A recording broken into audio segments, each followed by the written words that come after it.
5. The lines are locked. 4. Match day is near. 3. The picks are clear. 2. The picks are in. 1. Let the show begin. Game on. It's that time again. Game on. Kicks and picks is back again. Game on. Sit back, relax, and enjoy the show. Game on. The guys are here and ready to go. Game on.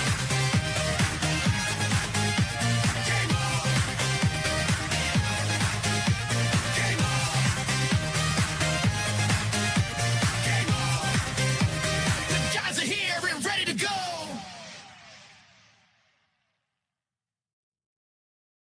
Welcome back to Kicks and Picks podcast. The whole crew is here to talk MLS Cup, some big matches in Serie A in the Premier League, and just to whip around Europe with other bets that we like. So, boys, this is the weekend that the whole Messi, I don't want to say experiment, because it's not really an experiment the way Beckham was when he first signed on for 2 more years. Yeah, the whole Messi project, can kind of come to fruition here for Inter Miami. They brought in the big name. They brought in one of the world's greatest players of all time. Many questioned if he was coming over basically just to retire. Like you said, he's going to sign on for 2 more years till he's age 40 or so.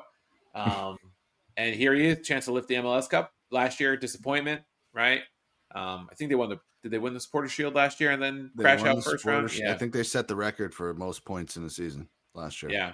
So this time around, saved a little energy for the playoff run, and they are rolling. And they host Vancouver, who has another guy who knows how to win some trophies, Thomas Mueller. So a couple big-time stars in the twilight of their career going head-to-head to bring, I believe, first MLS Cup for either side. I don't think Vancouver's ever won either. So should be an interesting one. Star power, certainly for Inter Miami. Some star power for Vancouver as well. This is at Chase Field, right? They didn't move it to Hard Rock or anything, did they? Yep. Yeah, so small venue. So it'll be interesting in that sense. Nick, you follow MLS closest of all of us for sure. Yeah.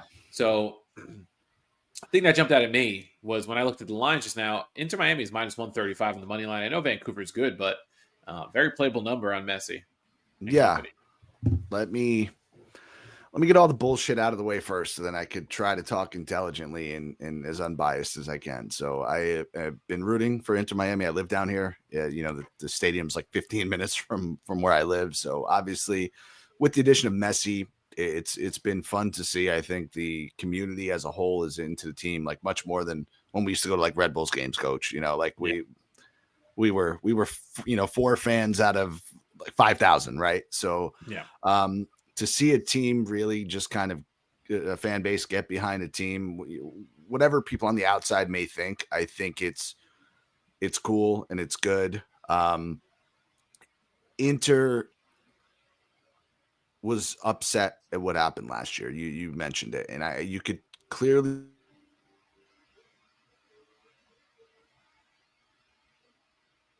Did we lose? They Nick? knew what it was going to take to give the guys, a little bit of rest. Did you lose me? No, you're Yeah, good. we got you. Oh, sorry. And they did the thing, and you mentioned Messi. He scored 35 goals this year. That's not a typo. He scored 35 fucking goals. Like that. Yeah. He could play anywhere. I've watched enough games to tell you that it really wouldn't matter where he was playing. He could still contribute. And that's what this team is built on. And I think they're averaging like 4 goals a game in this playoff. So I think minus 135. I can't imagine why you wouldn't take Inter Miami money line in this game. I will toot my own horn a little bit. I do have a future on Vancouver that I placed early in the season at plus 1,600. So not quite sure what I'm going to do yet, but as a neutral, you got to take Inter money line. I think you have to take goals. I think over 3.5 is the play. Like I mentioned, Inter scored in every game in this playoffs. They've scored 3, 1, 4, 4, and 5. So, 13 goals in their last 3 games, and probably could have been more, quite honestly. So I think that speaks for itself. Vancouver tied for joint top team in the West. They're here for a reason. They deserve to be here. They've averaged 2 goals a game in the playoffs. So I think over 3.5 is a play on its own. I think maybe even over 1.5 first half is a play on its own. I mean, these teams get off to a really, really quick start. other than that, I'm kind of struggling to see what to play here because like Messi to score is like -150 or worse. Yeah.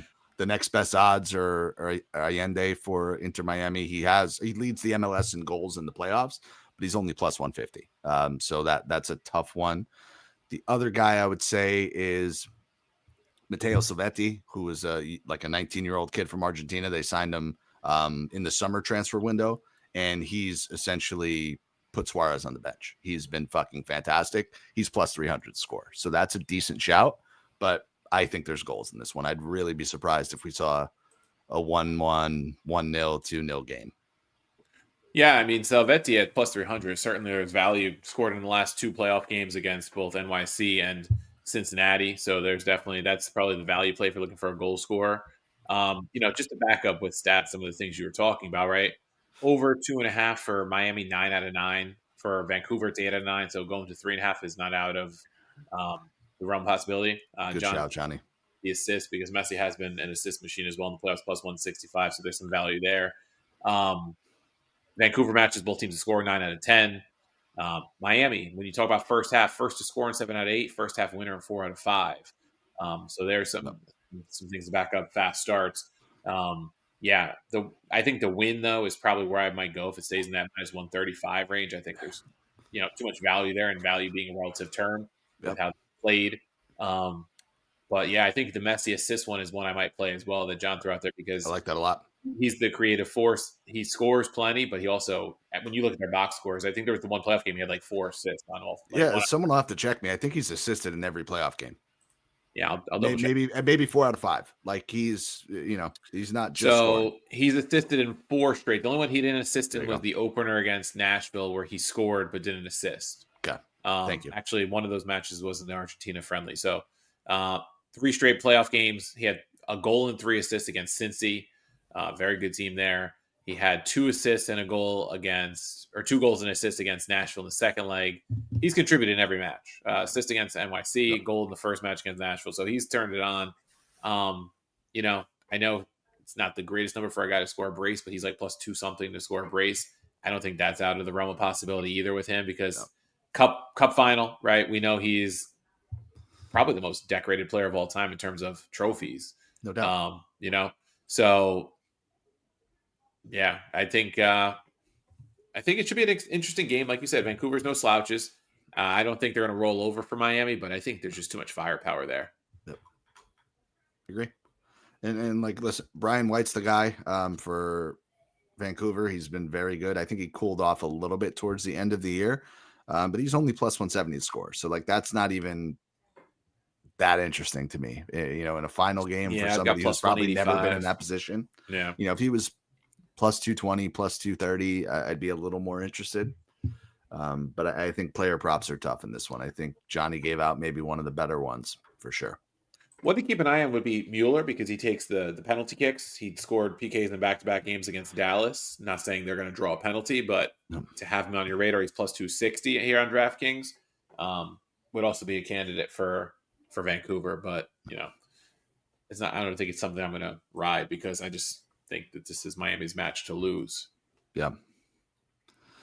Weird one I'm looking at is Allende to score a header +550. I think he scored a header in 2 straight games. I don't know. Just sometimes you got to roll the dice, right? Yeah. Might as well. But, all right, so I mean, what I'll say, just closing thoughts. If you, I know we haven't talked about it at length, but if you haven't given the MLS a chance, I think like this is a fun year to watch. Yeah, good match good to year watch. To bet. Sure. I think we did really well betting MLS as a group. We had a couple guests on who were subject matter experts, I would say, that really gave out some good insight. I think it's off of Apple TV next year, or off of a paywall next year. Off the paywall. If you have regular Apple TV, you don't need to have like an MLS package next year. It might be a little more accessible, but I think if Inter win, it's probably better for the league, quite honestly. So I think the notoriety that Messi winning a trophy brings is good for the league and a World Cup year, no less. And I was gonna say, I think after a World Cup, you're gonna see some people stick around, right? They're gonna poach some guys, maybe, hopefully not all at the twilight of their career, but we'll see. How many Barcelona players can they continue to add to this list. Or Argentines. The Argentine list on Miami is pretty crazy. But I think just from a betting angle, like you said, Nick, when it kicks off again in March, just like the Bundesliga, the books don't adjust to the overs right away, and there's 100%. definitely a lot of values in those over 2.5 before they start shifting to 3.5. Wait, I have a rumor that Scotty will like. I saw Timo Werner rumored for Red Bull. Red Bull's in talks. Hey, if you need a player to miss the net, no one better than Werner. And they need it. Morata unconfirmed. He may be available. He just fits the prototype. All right, let's shift over to the Premier League to kick things off here. Midweek matches have almost all passed except for the United West Ham match tomorrow, Thursday. But the feature match of the weekend is definitely the one that takes place first on Saturday, the 7:30 Eastern kickoff, which is between Villa and Arsenal. It's at Villa Park. Villa plus 320 in the money line. They had a very big comeback win at Brighton today, put up 4 after falling behind 2-0. Of course, I liked them pre-match, but didn't have the guts to take them at plus 225. And also like both teams to score over 2.5. Did not take that either, of course. Instead, I got screwed by Chelsea. But that's a story for another day. But they have moved up to third in the table with Chelsea dropping points today. I think that, let me just double check. I think they're 6 off the lead now. 6 off the lead. Playing well, getting wins, obviously conceding some goals, but winners is 6 straight Villa. And I'm gonna let Scotty go, but I will say, and I think I have a bet for this one. You guys will probably hate it, but I want to repeat it. I said it last week. It's true. Like, I'm very impressed, and I can say I've been wrong about Villa. Scotty was the first to hop on the train, and kudos to you for that one. A team that's like now all the way up to third, where I think they were winless in their first 5. Like, that's pretty fucking impressive. I know everybody else has been mediocre, and I'm sure you'll get into that, Scotty, but it doesn't matter. You still have to get the results, right? And they've done that, and you got to give them props. So I'm very, very here to say that I've been wrong about Villa. Yeah, I mean, we know what happened with Villa in the second half of last season. They came on really strong. They have the attacking talent and depth in attacking to kind of keep them relevant in the Premier League at least as a team that flirts with European places, especially when some of these other traditional clubs have down years. They're certainly one of those clubs that can kind of squeak in and grab a spot. And it just took him a while, right? Like, I think Ollie Watkins had a really slow start to the season. Terrible. He's still, his number, I think he has 3 goals, but he had two in the game against Brighton. So he's maybe heating up a little bit, but they still have, guys like Morgan Rogers, who's been kind of carrying the load and has been kind of floated around as a potential guy that some of the bigger clubs might be, circling and potentially looking at as a potential poach job. I think Onana was, an underappreciated midfielder, a guy that can really, like, as far as like playing as, I guess, number 6, can really run the midfield and support that attacking, plethora of players to make sure that if they push forward, you're not going to leave yourself, super exposed in the back line. And same with Boubacar Kamara. I think, he pairs really well in that back part of the midfield. So I think they have the right mixture of players. It's just a matter of getting them all kind of in sync. And yeah, the slow start happens when you have a couple guys that are rumored to be leaving that stick around. But with everybody else being not good, right? I've said it last week. I'll say it again. I think Arsenal are the only definitively good team in Europe this year. It leaves spots open for some of these other non-traditional clubs to kind of, sneak in. And Villa right now are seemingly taking advantage of it, but we'll see if they can keep that up. Yeah, I mean, if they could finish top 4 again, 2 Champions League finishes in 3 years would be impressive stuff from them. They're a known club. The finances too. Yeah. But they're not like one of the main powers in England traditionally. So, so Arsenal obviously play great defense. Don't give up a lot of goals, right? Villa over 2.5 and 4 out of 5. Arsenal has had both teams to score in 4 out of 5 today. That streak ended in the win against Brentford. What do you make of this? Does the defense hold out? I mean, Villa, we saw played a 7-goal match today. Last year, head-to-head, we had a 2-2 at Villa Park, a 2-0 Arsenal win. Actually, I'm sorry, the 2-2 was at the Emirates, and the 2-0 was at Villa Park. So, do we get goals in this one? Do they struggle against Arsenal's defense? What do you make of it? I think we got to address the elephant in the room when it comes to Arsenal right now, and that they are finally hitting that point in the season where their injuries start to stack up. Yeah. So we know that they've been out with Gabriel and Saliba the last 2 matches. Saliba, I think, probably also will miss out this weekend. We'll see. Gabriel's certainly not coming back until end of December, early January, most likely.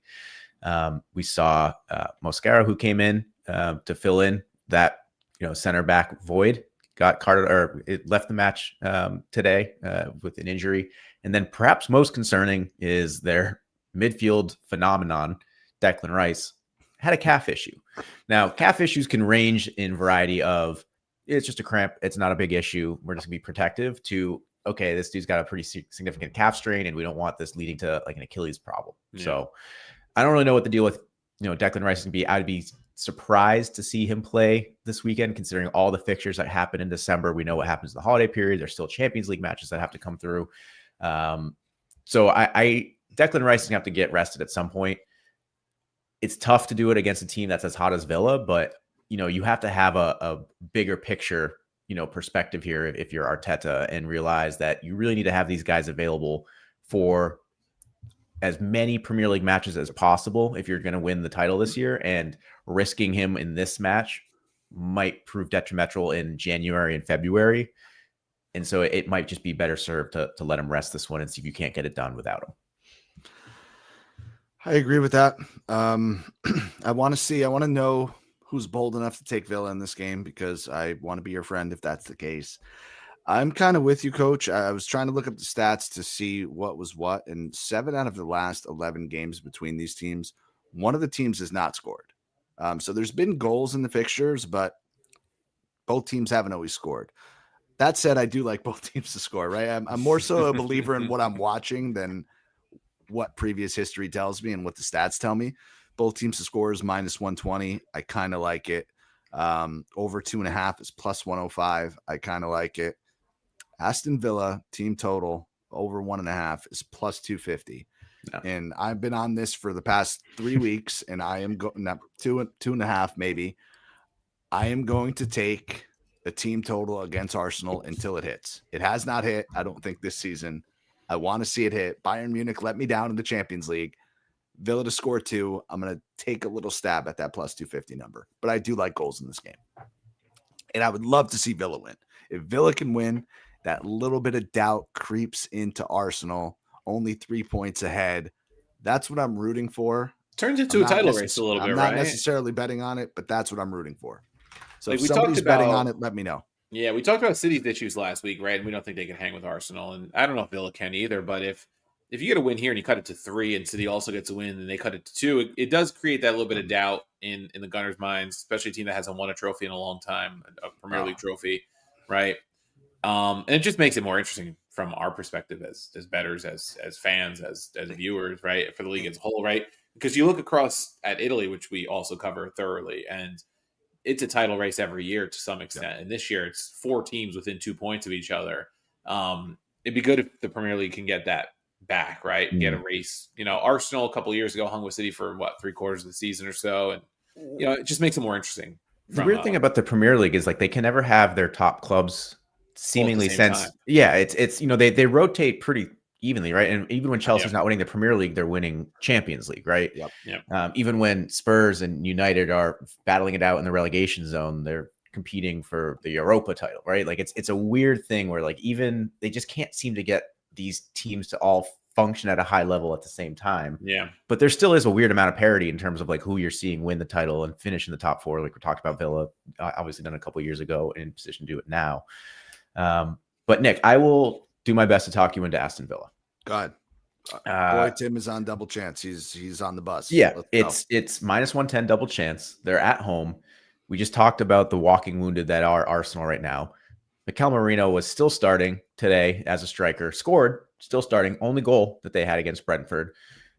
We know that they've struggled in scoring again in open play as it was, relying on set piece goals with their center backs, who are now 3 out of 4 are probably going to be hurt.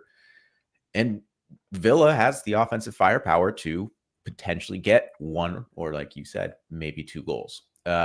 So let's float out Villa getting 1 goal in this game. Where do you see the other 2 goals coming from, right? If Rice has to be rested and you're playing a midfield that has, Trossard is hurt. You're playing probably some version of Martinelli, Saka, maybe Gyökeres is healthy because I think he came on as a sub. Do you slide Marino back into that, box to box midfield role? Like it doesn't feel like, because you got Zubamendi. So what do you? well, what no, do you do? Zubamendi's been pairing. He's a double pivot, right? Yeah. So I don't, it feels a little bit disjointed for me. It would have to be a game where Yorker has really steps up, and we have yet to see that. Right. We have yet to see that from, I'd say, 90% of the new signings in the Premier League. We were talking about that in the chat. If you're looking at new signings in the Premier League this year, outside of Voltmata and Zubamendi, like who is really outperforming or performing to their relative expectations? You can't really find especially for the money that went around with it, right? Like you're talking about guys that went for 75 plus, right? 4, 5, 6 guys. So, and if you're looking at both teams to score, Nick, and then Scott, you're looking at double chances. You think it's like potentially 1-1. Both teams to score in double chances plus 170 parlayed. I dig it. What's the 1-1 correct score then, Coach? Yeah, that's true. Well, but that leaves it open for a 2-2 if they find 2, right? Leaves it open for a 2-1, yeah. 3-1. Leaves it open for a 2-1 win. Yeah, if they come through with the 2-1 win. Yeah. Okay. I blame Chelsea a lot in what you guys were talking about, because Chelsea put out a valiant effort last week against Arsenal. They were down a man for pretty much the entire game, and they pulled out a draw. Mm-hmm. And they had a chance today to kind of still remain within striking distance, and they lost to Leeds, and that kind of sucks. So I don't know how much I can believe in them going forward. I would like to see them like right in that realm of 27 points, maybe 28, 30 after the weekend with an Arsenal dropped points result. But now that's not happening. So Chelsea's on the shit list. Not to forget what we talked about, I think 2 or 3 weeks ago, where after this match against Villa, Arsenal's schedule gets stupid easy. Cakewalk. For like the next 2 months. Yep. So, yeah, I mean, it's going to have to be a lot closer for City at the very least, to at least make it seem like they're going to keep pace. But, at some point, Holland's going to have a rough run of form. And, they scored 5 goals this week and still almost blew it to Fulham, right? Like their defense is bad. We sweated that one out, right? Your boy Donnarumma hasn't exactly like saved them in that regard. So I don't know. It's hard for me to like really fully buy into City being a true title challenger, even though I have them in my parlay of futures. But and other thing not to overlook in this game, I mean, I know you said it when you announced the game. I mean, Villa is at home, so we have to give a little bit of something to them for that. So I'm going to take a stab with 2 goals, but I like the double chances of play. All right. Speaking of City, they play after that, and they host Sunderland. Sunderland have become a tough team out. Yeah, good team. Tough out for these big sides, right? Took a point off of Arsenal, took a point off of Liverpool today. I think they have 1 loss on the season so far, if I remember correctly. And it was a match that I did not expect them to lose. I actually bet them in that match. If I can't remember off the top of my head who they were playing. They're up to 3 losses now, so they've gotten a couple others. But seriously outperforming their expectations, right? Sitting in 6th in the table right now.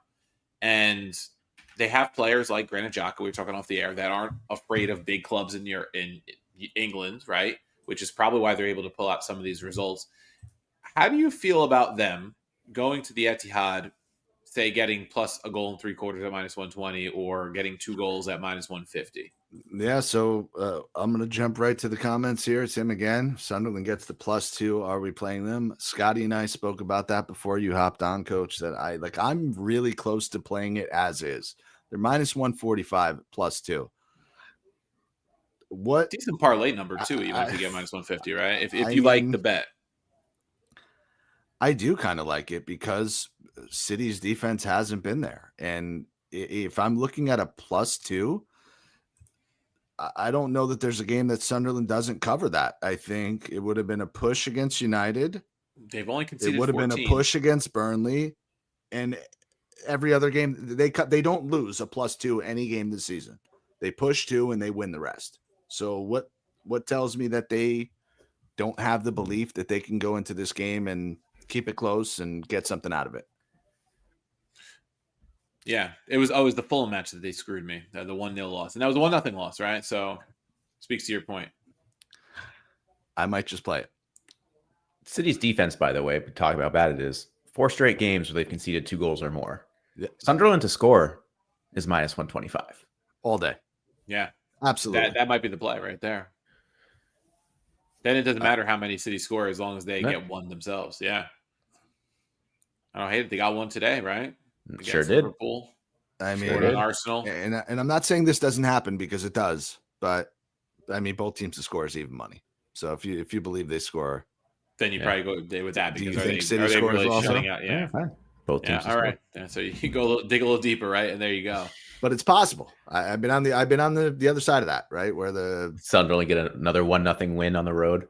That would be a fantastic achievement. I guess they drew Liverpool 1-1. I forgot Verts had the own goal. Yeah.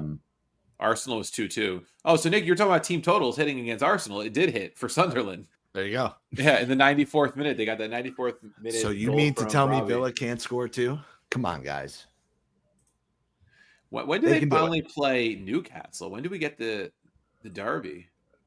Right, that's Newcastle's derby match, Sunderland, right? Yes, it's right. Yeah. I forget what they call it, but that's that like up in the northeast over there. Yeah, the up in the northeast rain derby. Yeah, probably cold, nasty. Wow, the Tyne-Wear derby. I was gonna say it's the Tyne side. It's Tyne-Wear. Yeah, Tyne-Wear derby. Yeah. Am I not seeing it till March? Well, that's kind of crazy, but anyway, that'll be interesting if they keep up this form going into that derby match. I think both teams to score is there. I think over 3 is probably there. I'm in. I like both teams to score. I think that's probably the play. Yeah. But I mean, I might take +2. I just might. Yeah. So Newcastle is home to Burnley. Not much value there because they're -350 unless you like them to score a bunch of goals, probably. Bournemouth hosting Chelsea. This is one with a lot of value in the money lines. And if you're fading Chelsea at this point after what happened today, Bournemouth at home is plus 210. But they've been bad. When's the last time they won? I think it's been like 2 months. That's always the question, right? So let's see. I kind of like Chelsea to bounce back in this one. They're also plus money to bounce back if you like them at plus 110. Yeah. So Bournemouth has no wins in their last 5. Okay. Correct.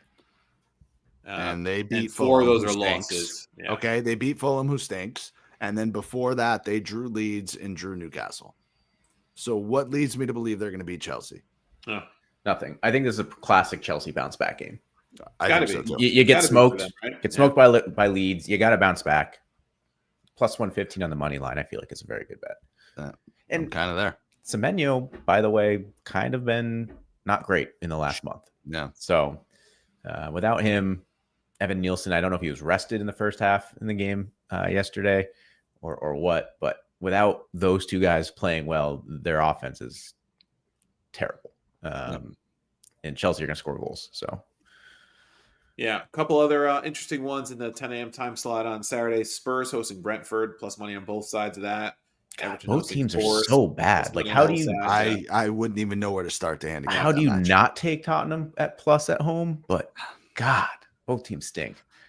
Yeah. Spurs at least showed some life yesterday, getting the comeback, right, to draw that game. I came with Christian Romero had both goals to help us out with the both the score that we had, including a bicycle. People. Oh, I didn't see it. Okay. Oh, yeah, his second goal was a bicycle kick. Sure. Winless in 5 for Spurs, but both teams haven't kept a clean sheet in 5 also. So maybe both teams to score might be the angle. Hold on. Oh, it's -160, dude. It's also not to overlook the fact that it's, Thomas Frank hosting his former side. So how does that play into it? I couldn't even begin to try to give you guys a bet for this game. Both teams have had goals too, right, in their matches. All right, I'll give you Tottenham draw no bet plus Chelsea draw no bet is, hold on, bear with me. The over is -130. Do you think it goes over 2.5? Plus 160.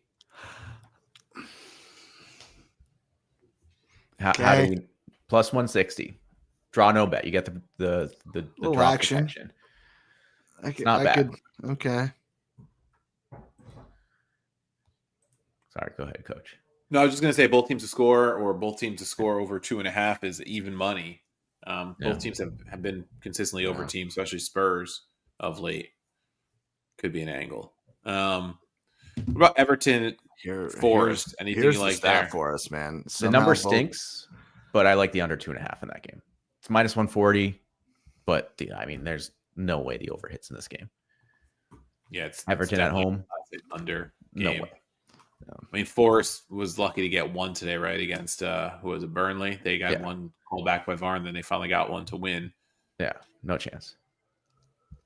So I'll take the under 2.5, even though the money isn't great on it. Get to the two money lines, man. They're right in front of us, and I hate to say it, but are we not taking pool at minus 130? We're not. Why?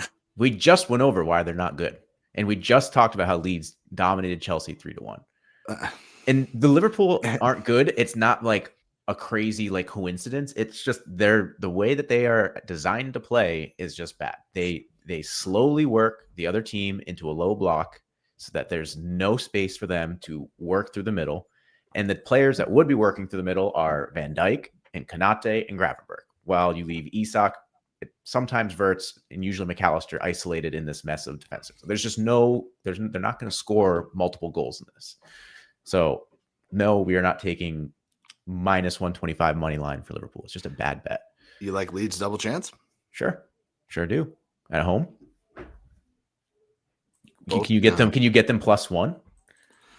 No, double chance is even money. Oh man. The funny thing was in the group just text today, I half jokingly said, like, what do we like today? And I put You guys have in been saying that quotes for like, months. You've been wrong every time. What was it? Sunderland +1.5 quotes said Yeah. Scott, and sure enough, Scott would have been right today. If you go back 2 weeks when Liverpool played Excuse Nottingham me. Forest, you guys I had go, both teams score Scott's going to today." tell us to take Nottingham Forest +1.5 here, right? Scott's like, yeah. But it's been the classic Scott every week. But finally, the like reverse jinx that he tries to pull on Liverpool's no longer a reverse jinx. It's just, No, it's the just real. truth. Like, Hey, I can't wait till we talk about Serie A because we got coached to lose 4 bets last weekend. So, but that's just that's typical of me. When Rome was playing Hey, well, I then tried to tell you. get hyped. So all right, let's get Um, serious. We're not taking yeah. United at minus 130 against fucking Wolves. I mean, we got to see what they do tomorrow, but I think you almost have to, right? On Monday, Wolves don't is have a 2 fucking point. 2 points. Yeah, come on. I I don't think care they said who it's they're the playing. lowest point total. For a I'm team taking the through 3 of 14 us and the 5 matches people to in the date. chat against Wolves. Like, don't fucking give me. We have to see what they do tomorrow. There's no way that Man United fucking lose to Wolves. Yeah, that's There's no pretty way. rough. Yeah, that's pretty rough. Brighton, big favorites against West Ham. Don't have to trust them after today. Maybe do you ever trust West Ham in anything? Yeah, Hold on. And- We got validation here, boys. Yeah. Oh, hold on. I Yeah. clicked the wrong one. favorite I got bet of the excited. slate. There it is. Thank you. And Fulham hosting Palace is the other I match. think of the Palace weekend. Toronto bet Yeah. there. Yeah, Fulham. I was looking at that too. I'm Plus in 100. auto fade Fulham mode, but I have to give Fulham credit. Somehow they have 5 wins.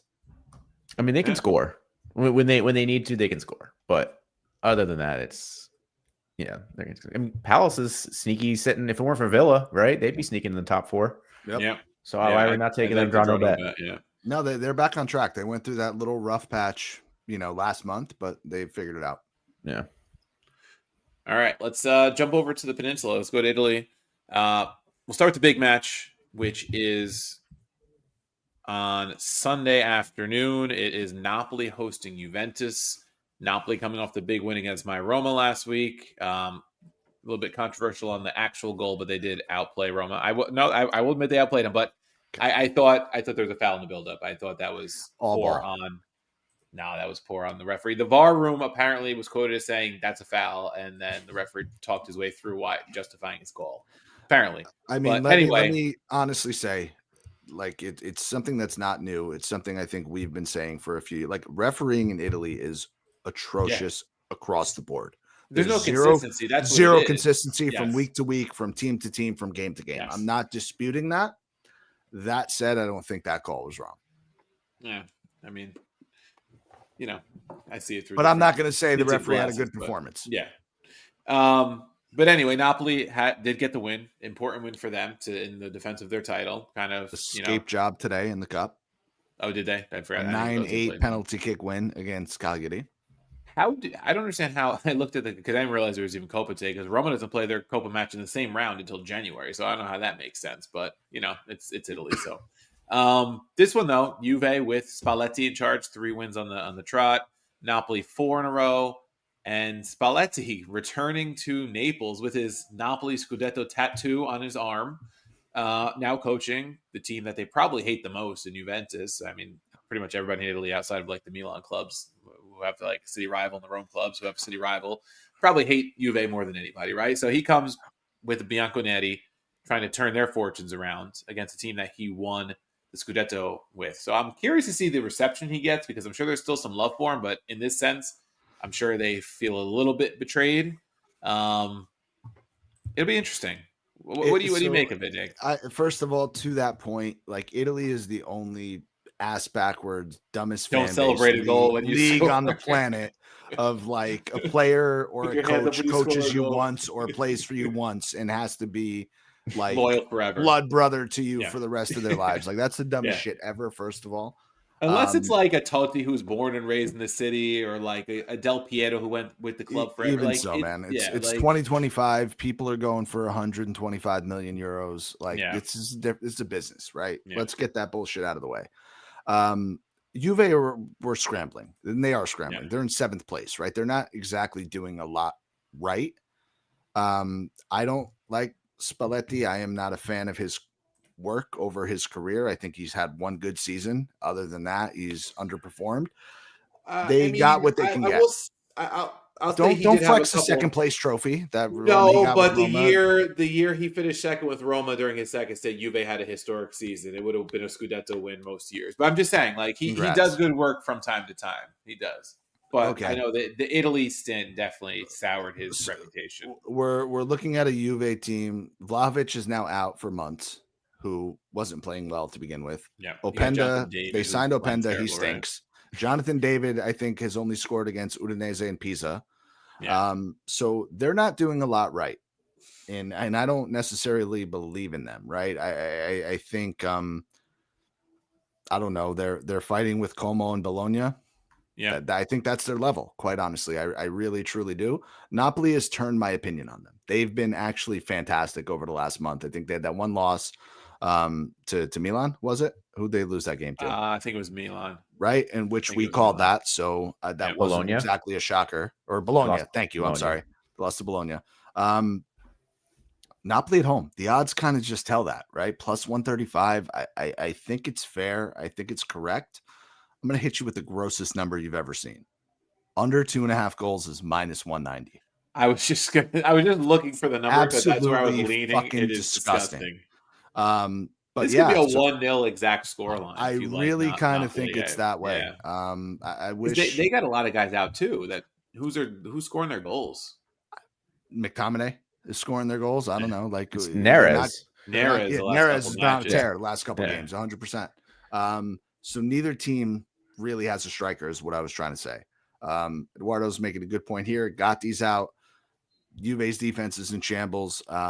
This is going to be just a disgusting, disgusting game where I think Conte is going to do whatever he can to give Juve absolutely nothing.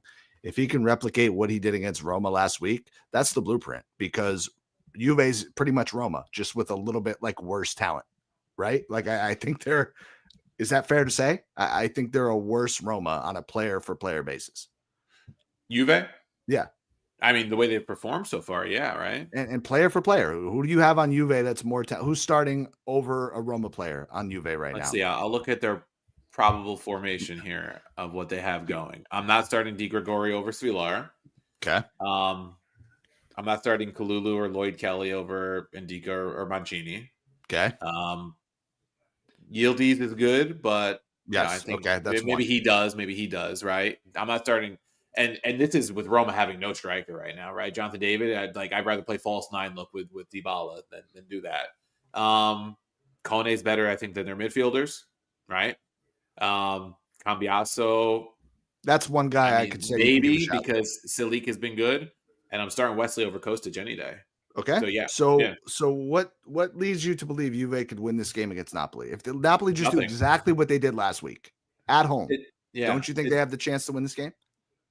I think it has to be a Yildiz like stunner, right? Like it's got to be some kind of magic from him to even get a goal in this one. I don't see how they're breaking down Napoli.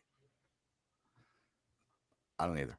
And Buongiorno, Romani, and Bukema Eduardo looked here good is last coming week. with fire right here. UCL next week. So who needs it more? Let's see. Sorry, I messed I this don't up. even know who needs it more. I think it's like, does Conte give a shit really when it comes to Champions League sometimes? Like, I don't think he necessarily punts a competition, but he also I think, channels more into the league sometimes, or often. Let's see. Napoli's on 7, Juve's on 6. Teams behind them are on 6, 4. So I mean, neither can really afford to fumble a Champions League match. Let's see who plays who. Napoli's got Benfica. They have to travel. That's kind of tough. Juve's at home to Pafos, so like Juve's not going to care about that game. So Pafos, if Juve that's can't good. beat them with their B side, then Sneaky good, Pafos. Yeah, I don't know about that. But still, they ruined our future. I'll give them that. They sure did. They sure did. So yeah, that's a super fair point that you brought up there. But I don't know. I mean, where's Benfica in this whole thing? Benfica only has 3 points. They're 1-4. They've been shit. They just finally won the match, right? Yeah. So this game is massively more important. I think Napoli could still do enough to make the next round because the teams below them are just not very good. Yeah. So yeah. I think you're all in on this game. I'm with you on Napoli. I think Napoli's the better team. They're at home. There might even be a little bad blood with Spalletti coming back to town. I think it all goes towards Napoli, especially with the Vlahovic injury, the Gatti injury. I just think the absences, like you said, man for man, they're not better than Roma, who Napoli beat on the road last week. Right. So Scotty is the resident Napoli hater. I want to see how he's approaching this one. I'm taking Neres shot on target at -110. Yeah. All day. I mean, he's been scoring, so a shot on target is certainly all he needs is to get out on the break. Averaging 1.4 shots per game. So whatever. Give me shot on target. Yeah. I think you go McTominay at -130. I think you go Yildiz at -120. You're getting great number on McTominay because I got -180 for him. I got +105 on Neres for what it's worth. Yeah, so you're getting good numbers. Hard Rock Hard Rock is better than everywhere else. Give you a lot of value on the shots that we don't get on DraftKings. Or the only market I get value on. There must be something you must have some sort of like special like condition that counts against you that we don't get. You've lost so much money. We're gonna juice your odds by 20%. So you pick 5 guys to shoot, and you hit one, and you still lose 4 units. But I hate to say it too because I fucking can't stand the guy. But Coop Miners at +220 for a shot on target is not bad. Yeah. All right, let's jump back to Saturday. Weekend kicks off with Nick. You have a bold prediction in this one. Sassuolo hosting Fiorentina. Yep. Key stat here. Yep. In Serie A, no team has ever been winless through 13 and survived relegation. We have 2 this year. Verona, not so surprising. Fiorentina, very surprising. And they're +150 on the money line at Sassuolo, who's been decent. I think Fiorentina get their first win. I think they get their first win. They're -120, draw no bet. So I'm not saying you have to go balls to the wall and take the +165 because very obviously they haven't done anything to warrant a bet like that. But it's just like we're going to go 14 games without Fiorentina getting a win. Sassuolo's not that good. They're giving up well over a goal a game. I think this is the one. I really want John in the chat to back me up on this one because he's been like the resident guy with me here on Fiorentina. But I think -120 is a good enough number to take a stab that they get something out of this game. It's crazy. I took a shot on him last week against Atalanta just because I was like sooner, and it was just a sprinkle, but my logic was like at some point they have to win a match, right? I was like maybe now, right? Paulo Dino said, "No, I'm still pissed at you." And he gave out a good game plan. And they lost. I think it was 2-0. But it's wild to me that they're winless through 13. I would have never predicted any of those top like 7-8 teams ever go winless through 13, even when they're in their worst form. Like even last year when Roma was terrible for the first, third of the season, like they were not anywhere close to winless. They had at least 3 wins. And like, when have you ever seen a team that routinely, I'm talking about for the past 5-6 years, has finished in the top 7, right? Yeah. Top 7, top 8, top 6, whatever they Conference finished League finalist twice. Like they didn't turn over any of their rosters, so they didn't get noticeably worse. Obviously, brought in some depth signings, right? Like you bring in some depth, and they spent a lot of money on Piccoli. They brought in Dzeko. Like you think that they'd be able to find some goals to get some wins, but they're not. They're better than a 0-win team. That's where I'm at. They have to get something. I think they could beat Sassuolo. I mean, teams that are winless in the leagues we cover right now: Wolves and Hellas Verona, Fiorentina, right? Like that's the company they're keeping right now, right? So I think they get one. Yeah. So let the record show that Nick is betting on a winless team in Italy and against a winless team in England. Yes, correct. The logic is sound. So it's all a field game.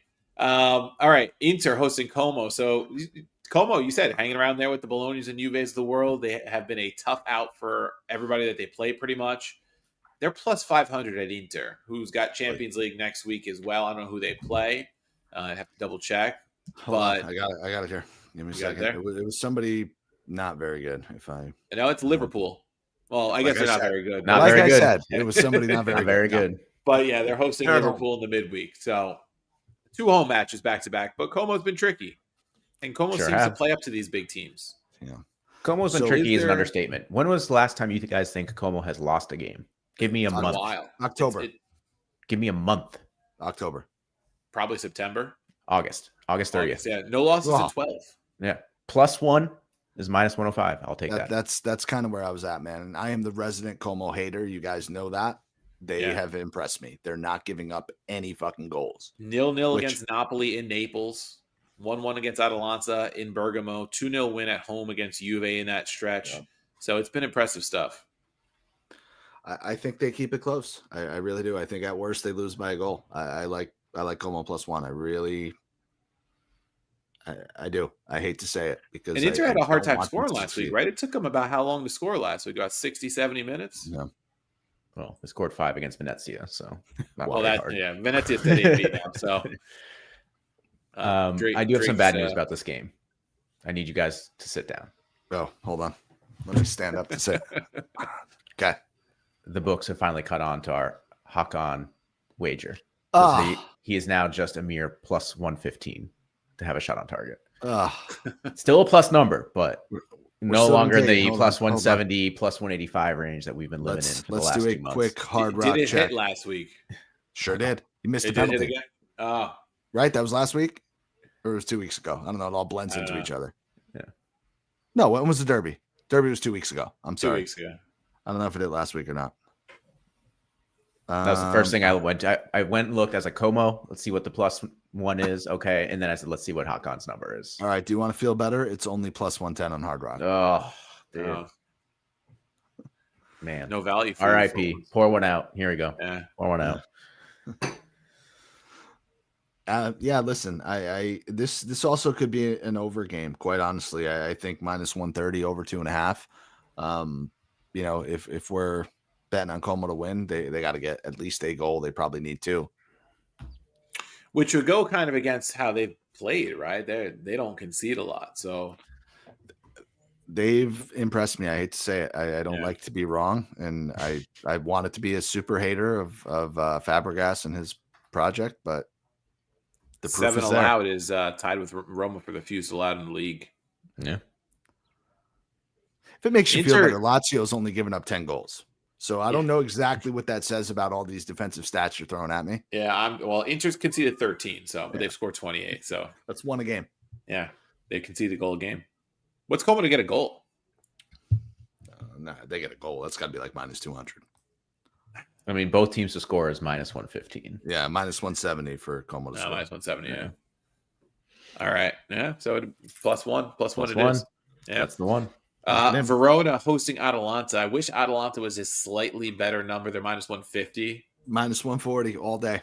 All fucking day. I'm in. I don't care. Value's value, right? Even if it's a shitty number, I'll play a -150 against a winless team. Yeah, they're starting to play well. Palladino's a much better manager than they had in Juric, obviously. They're starting to figure things out, and yeah, I mean they've got Champions League too, right? But I mean it's Verona, so who do they have in Champions League? I mean, yeah, it is. I mean they're winless. They have Chelsea at home though. Yeah, well, that'd be interesting. Don't worry, because Chelsea are going to win this weekend, like we said, so they'll be shit in the Champions League. So Verona's also, which makes sense because they're in last place, but they're the lowest scoring team in Serie A with only 8 scored in 13 matches. Yeah. So I'm sorry. yeah. I'll take minus 140, even minus Yeah. 150. I honestly would take it. All right. Moving to Sunday, Cremonese hosting Lecce, Cagliari hosting Roma, Lazio hosting Bologna. What do you make of any of those three? If you guys will allow it, I will be taking Jamie Vardy plus 300 anytime goal scorer against Lecce. He's been hot. He's been plus 300. Super Wow. hot. Just did a brace against Bologna and at home against Lecce. Come on. Yeah, absolutely. I'm glad I was at work or coming back from work when they were hosting Bologna this week or playing against Bologna this week, because when they were up 1-0, I said to Nick, like, oh, it might be like Bologna live bet time soon. And then he goes, hold up, they're down 2-0. I was like, all right, well, we're done with this. They ended up putting up 3 against Bologna, who's a very good side. So it's a Vardy party. Don't know if they also followed that up with a win against Lecce. They're at home though, plus 135, solid number on them. I think I'm ready to stamp them staying up, which I had them as. I thought they were going to be the worst team in the league. Yeah, I thought them and Peas were dead last. Yep, the two battling for it. Roma minus 150. I don't know if that's enough value there for me to do anything. Cagliari is always a tough place for them to go to. Tough. Yep. Yeah. Lazio, Bologna. Bologna's plus 175 at Lazio, which means Girona bet you could probably get a pretty solid number. Let's see what it is. It's minus 115. Yeah. Okay. They're also a team that's going to have Europa next week, but I don't know. Do they bounce back? I think that's like a little both teams to score. Like I feel like Lazio probably get a goal at home in this one. Maybe. I don't know.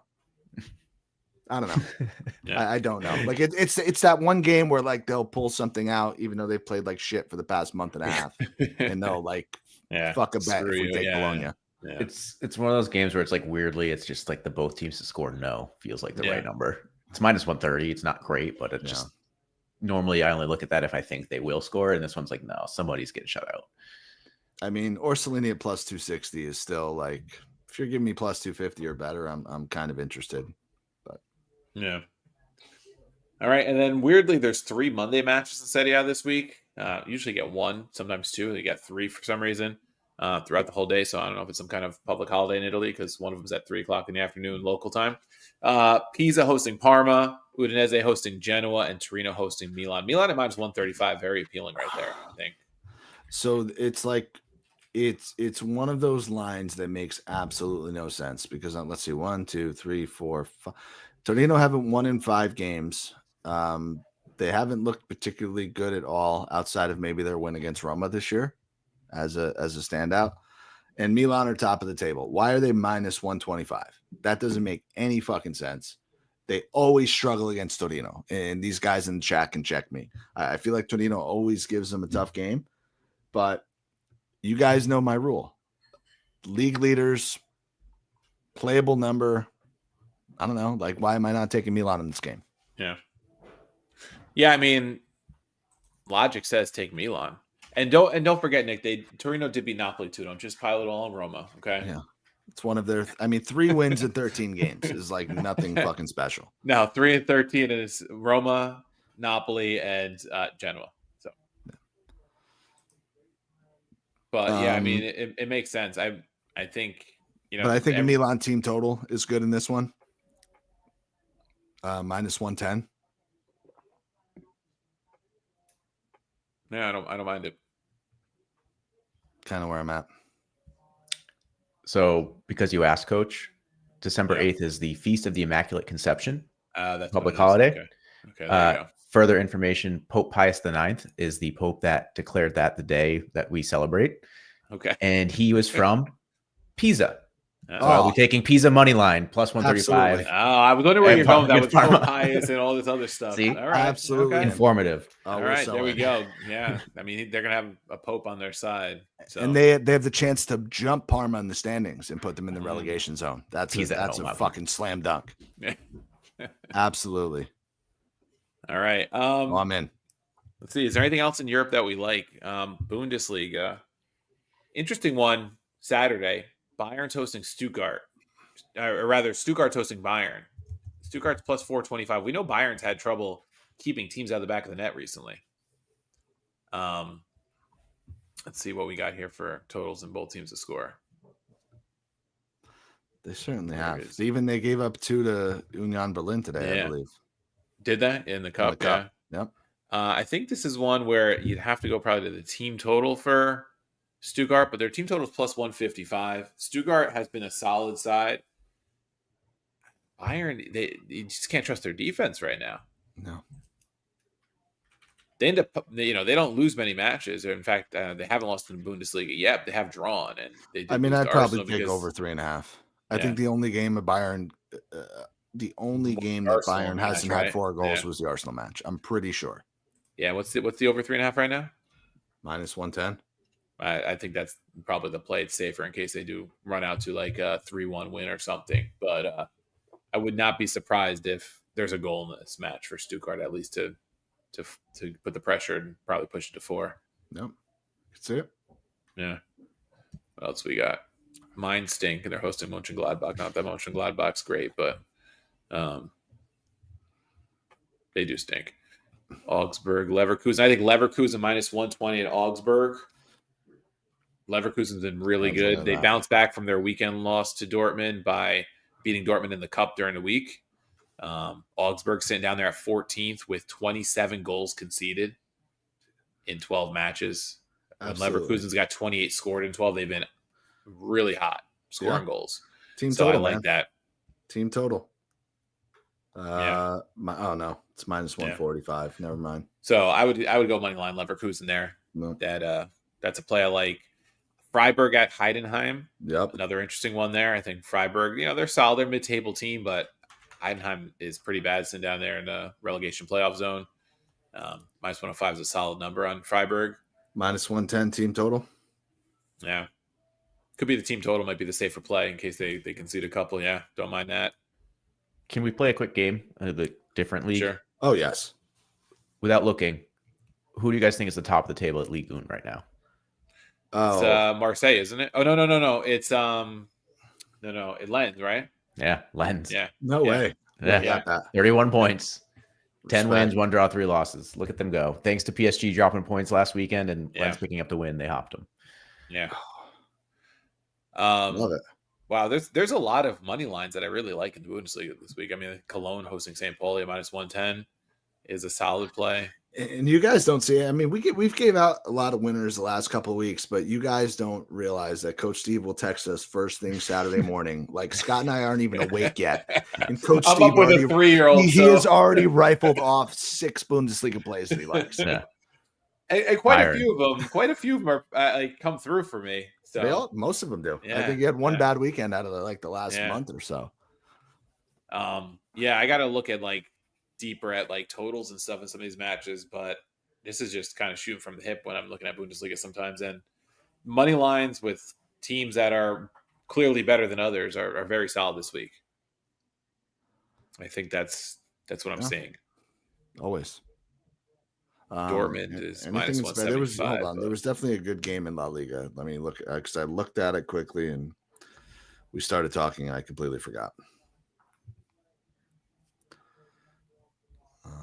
Liga. Barca's at Betis, Bilbao, Atleti. Nothing's jumping out in terms of like head to head. No. Oh, where'd the Real game go? Did they not play this week? No, they might be they in the cup. play. Where is Madrid? They're playing Celta Vigo on Sunday. Oh, yeah. Oh, minus never 300. mind. Never mind. I lied. Yeah, nothing good. Unless you like Atletico at plus 120.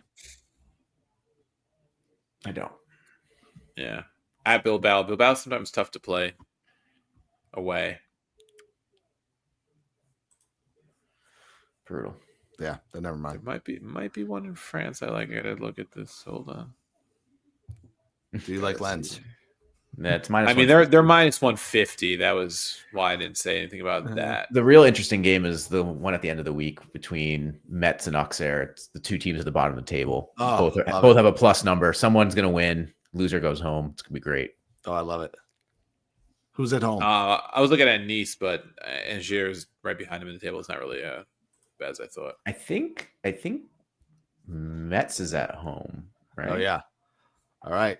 No, I lied. Auxerre's at home. Mets is Ah. plus 265. They've won 3 games in the last 5. Yeah. Maybe take a little draw, no bet. They've also like double the goals. Yeah, all right. I'll take Mets plus 165, draw, no bet. Knowing absolutely zero about both of these teams, I will ride with that bet. All right, there we go. I think the other one I like, I guess who the draw no bet number is, but Lyon 10 points ahead of Lorient on the table. Yeah.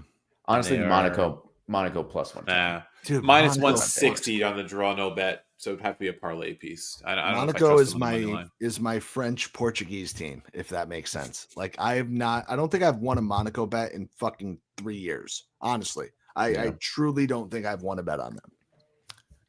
I just assume they're doing well because Minamino scored this weekend. They're at Sabres. Their defense is fucking shit. Well, that's Monaco. That's been the case for I years. don't know if you saw the table in Ligue 1. There's been that tweet going around where it's like nice breast, and then it's Angers, which looks like Angers, and then Paris because that Paris FC, and then above Nice is Toulouse. So it's like Toulouse, nice breast, Angers, Paris. Is clever. Yeah, clever. Did see it. Yeah, well done. yeah. So I guess we'll end it on that. I mean, where else are you going to get history lessons about Pope Pius and then great humor about plays on French names about the English McDonald's league? pronunciations? Yeah, McDonald's Unbelievable. Yeah. Listen, well, I want to close the show with what we opened the show with. If you missed it, MLS Cup this weekend. I think it'll be a good game. Inter Miami money line, goals aplenty. Enjoy it. 2 p.m. on Saturday because we know you got nothing else going on. Oh, it's afternoon, huh? Wow. Yeah. Dumb. But I guess it's smart to watch not that, compete but- with NFL Sunday, right? Just competing with NCAA football, like conference title games and such, but Right.